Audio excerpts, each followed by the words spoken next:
Bonjour Madame le Professeur.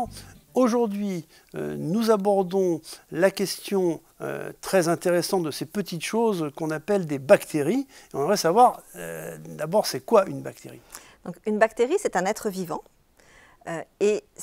Donc, il y en a de nombreuses espèces de bactéries et c'est un être vivant qui appartient, ce sont des êtres vivants qui appartiennent à une catégorie différente de celle des animaux et des végétaux, donc les autres catégories d'êtres vivants à la surface de la Terre. Mais alors, comment on définit être vivant du point de vue de la biologie?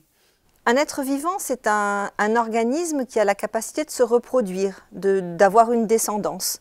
Les arbres ont des rejetons, les animaux ont des petits, les bactéries se reproduisent également, donc c'est pour ça qu'on les range parmi les êtres vivants. La vie, en fait, c'est la reproduction. Oui, tout à fait. Et donc ces bactéries... Donc ces bactéries, ce sont des êtres vivants particuliers, elles sont toutes petites et elles sont constituées d'une seule cellule. Donc une bactérie égale une cellule. Mais c'est une cellule différente des cellules animales et des cellules végétales dont on a déjà parlé. D'accord. Et alors en quoi c'est différent cette cellule bactérie? Alors il y a plusieurs différences. La première différence la plus importante, celle qui caractérise les bactéries, c'est qu'elles n'ont pas de noyau. Donc, à l'intérieur des bactéries, il y a un génome, il y a de l'ADN, mais ce génome-là, cet ADN-là, il n'est pas caché dans un noyau. Deuxième grosse différence avec les cellules animales et végétales, elles ont un seul chromosome. Vous vous souvenez que les cellules animales et végétales ont des chromosomes qui vont par paire. Chez les bactéries, il n'y a qu'un seul chromosome, donc une seule molécule d'ADN. Et cette molécule d'ADN, elle est circulaire. D'accord. Et ça, on comprend, c'est la topologie de la cellule bactérie. Et est-ce qu'on a, vous pouvez nous donner un exemple de bactérie, par exemple une bactérie méchante? Alors les bactéries, en général, on les connaît parce qu'elles nous donnent des maladies. C'est comme ça qu'on est mis en contact la première fois avec les bactéries.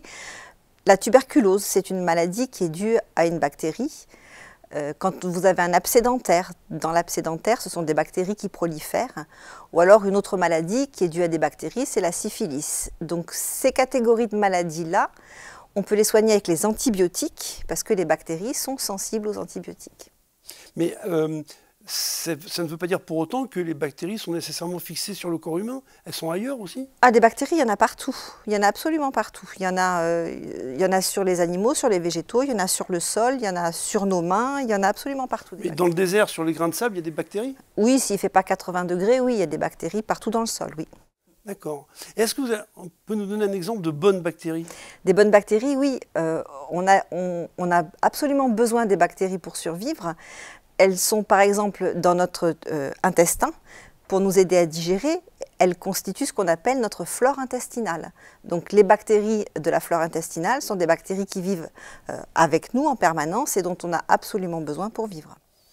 Eh bien, merci Madame le Professeur, nous avons compris ce qu'est une bactérie.